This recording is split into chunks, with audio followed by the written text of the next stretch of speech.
ये कहानी है मेरे एक सब्सक्राइबर की। जब वो अपने कमरे में बैठकर पढ़ाई कर रहा था, तभी अचानक उसे बाथरूम जाना पड़ा। वो बाथरूम गया, लेकिन वो बाथरूम उसे थोड़ा अजीब लगा, क्योंकि घर में उस बाथरूम को ज्यादा कोई यूज नहीं करता था। वो अंदर गया और सीधा जाकर मुंह धोने लगा। जैसे ही उसने मुंह धोया, अचानक उसका बाथरूम बदल गया और वो उसी जगह एक हॉन्टेड घर में पहुंच गया। वो बहुत डर गया। वो इधर उधर देखने लगा, लेकिन अचानक वो फिर वापस अपने घर में आ गया। वो बहुत घबराया हुआ था। उसे लग रहा था कि अभी जो हुआ वो क्या था, लेकिन अब उसका घर पहले जैसा नहीं लग रहा था। अचानक उसे दूसरे कमरे से आवाज आई। वो जल्दी से कहीं छुप गया। तभी उसने देखा एक लंबी गर्दन वाली चुड़ैल उसे ढूंढ रही थी।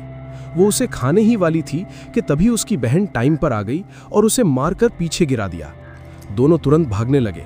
दोनों बहुत डरे हुए थे, क्योंकि उन्होंने ऐसी चीज पहली बार देखी थी। लेकिन भागते वक्त उसकी बहन फिसलकर गिर गई। लड़का उसे बचाने की कोशिश करता है, लेकिन तभी ऊपर से छत गिर जाती है और वो लंबी गर्दन वाली चुड़ैल उसकी बहन को पकड़ लेती है और उसे अपने मुंह में डाल लेती है। ये देखकर लड़का बहुत ज्यादा डर जाता है। वो भागने लगता है। उसे डर था कि अब वो चुड़ैल उसे भी मार देगी। वो कहीं छुप जाता है और रोने लगता है।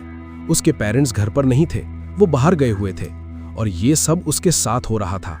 डर और घबराहट में वो किचन से चाकू उठाता है और खुद को मार लेता है। जैसे ही वो चाकू मारता है, उसकी आंख खुल जाती है। वो अपने बिस्तर पर होता है। ये सब एक सपना था। वो खुद को समझाता है और रिलैक्स करने के लिए फिर से बाथरूम जाता है। उसे लगता है कि ऐसी कोई चीज असल दुनिया में नहीं होती। लेकिन जैसे ही वो बाथरूम में जाता है, उसी के टॉयलेट से वो चुड़ैल फिर से निकल आती है और उसे अपने मुंह में डाल लेती है। फिर से उसकी आंख खुल जाती है। अब वो समझ जाता है कि वो एक लूप में फंस चुका है। हर बार मरने के बाद वो वापस बिस्तर पर उठ जाता है। इस बार वो अपने डैड के कमरे से पिस्तौल ले आता है। अब वो पूरी तरह तैयार था। जैसे ही चुड़ैल आई, उसने उस पर 6-7 गोलियां चला दी और उसे मार दिया। फिर उसने खुद को भी गोली मार ली, ये सोचकर कि शायद इस बार ये लूप खत्म हो जाएगा।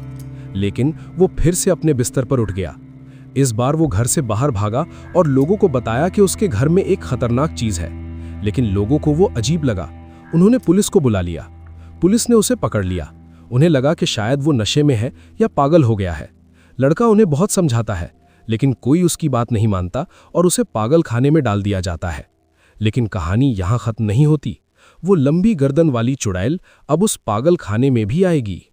अगले पार्ट के लिए कमेंट करें।